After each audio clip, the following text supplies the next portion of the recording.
if we become a United States of Africa with our minerals alone, we can collapse the dollar. We can collapse the strong pound that is based on gold, yet they don't have a gold mine. So why do you allow such things?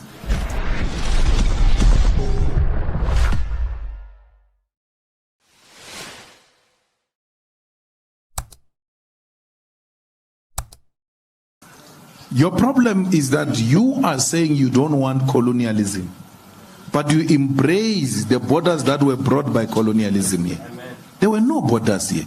There have never been borders here. And that, is it Berlin Conference? It's not long time ago. It's traceable. The borders started then. The people will never leave their countries to your country if their economy and their government is working. Limpopo is very poor. There is no border between Gauteng and Limpopo. But Limpopo people have not left Limpopo to come to Gauteng. Yet Gauteng has got more resources. Why can't they leave Limpopo and come here? If these people wanted to come here, this fence was not going to stop them. No one wants to come here. They are coming to look for opportunities, and that's what we must encourage with all of you, especially the unemployed youth of South Africa. Let Africa be your playing ground. We were conditioned to think that we are superior and we are a country that is defined out of the continent. There are many countries in the continent that are doing so well. And they can use your skill, and they use dollars, by the way, some to pay. Okay. So our position didn't change. All right. I have no time for borders. Why? I have no time for colonialism. How do you say to me, go and change French on the passport, and then come at the same time and say, when's port? Yeah. Leave the borders alone, but remove French. Removing of French on the passport is part of decolonizing South Africa. Yeah. So you can't speak in folk tongues. It has to be very clear. No one is going to come to our country. They don't have borders in Europe. But when it comes to us, they say, no, you must have borders. Why? The division of of Africa is what makes them thrive.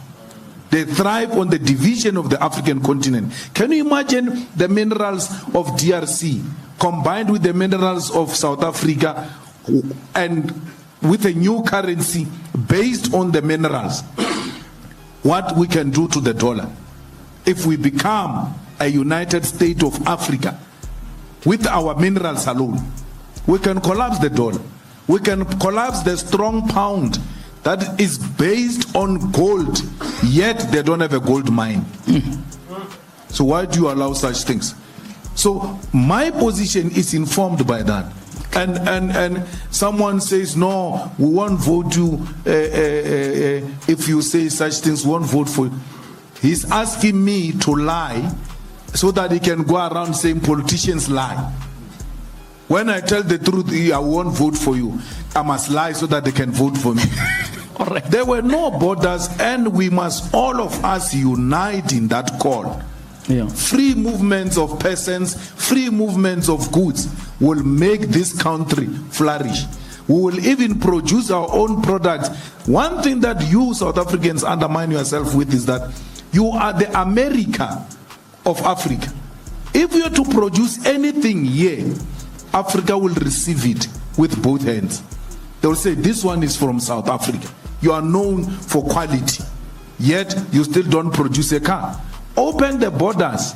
Let the goods move. Let people move. Then produce a car that is South African and sell it to the billions of people who are out there waiting for products from South Africa. All right. We don't produce anything, yet we've got market.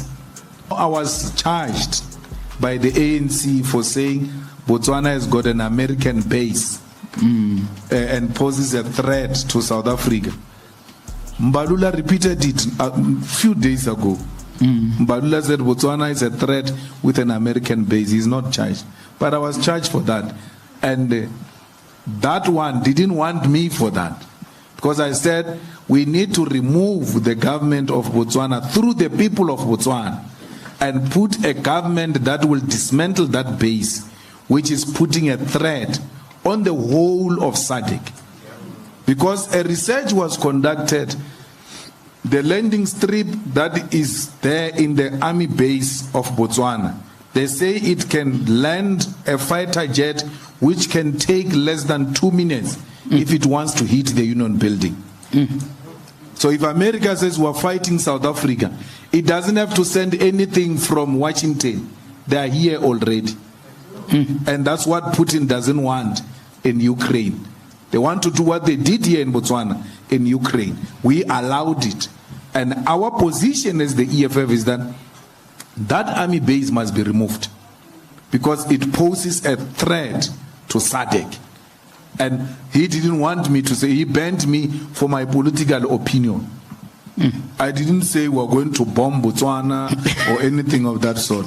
But he was threatened by the honesty that we shared with people. All right. And people need to know that there is a base here which can flatten South Africa in less than no time if America decides to fight with us. It doesn't have to move anything from Washington. Actually, by the time we assemble, our equipment will be gone. You see, you can talk about hate speech cases. What hate speech case? I won a case here in Joburg. You never wrote an article congratulating me about that case of AfriForum, which was represented by some incompetent Oppenheimer lawyer. They won. The leave to appeal is now going to the Supreme Court of Appeal. Then there is another case of land occupation, which is an EFF policy. It's also going to the Constitutional Court appeal because they say when we say occupy the unoccupied land, it's unconstitutional, blah, blah, blah. So we're challenging that. Because our occupation of the land policy is to try and put pressure to speed up the process of redistributing land into the hands of our people. So we're not committing any crime. The Freedom Charter itself says you shall settle wherever you choose to do so. So the declaration of settlement anywhere we choose to do so as invalid and unconstitutional will be the declaration of the Freedom Charter as an unconstitutional document which was adopted by our people, and we are told that majority of this constitution derives its existence from the Freedom Charter. My intention is to leave politics at 55. I don't want to die a politician because I've been in politics from 9 years. I know no other life except politics. So when the sooner I leave, the better for me to learn certain things. I'm also in farming, and therefore I think it will give me a different perspective of life. We are leading with very good comrades that must take over the EFF at some point. So I've got an appointment with Union Building, and then from there I'm out of here. I'm answered. The EFF is spoiled of qualified leadership. Yeah. And the good thing with the EFF is its emphasis on education. That because the biggest problem is the ability to just read with the understanding and be able to articulate that which you have read, so that you master the vision and the destination. The ANC people don't read. When we arrived in Parliament, they used to say we must call each other honorable members. We said, no, why do you say that? But no, it's in the rule books. And then we said, there's no such a thing. They paged from the first page to the last page. That thing was not there.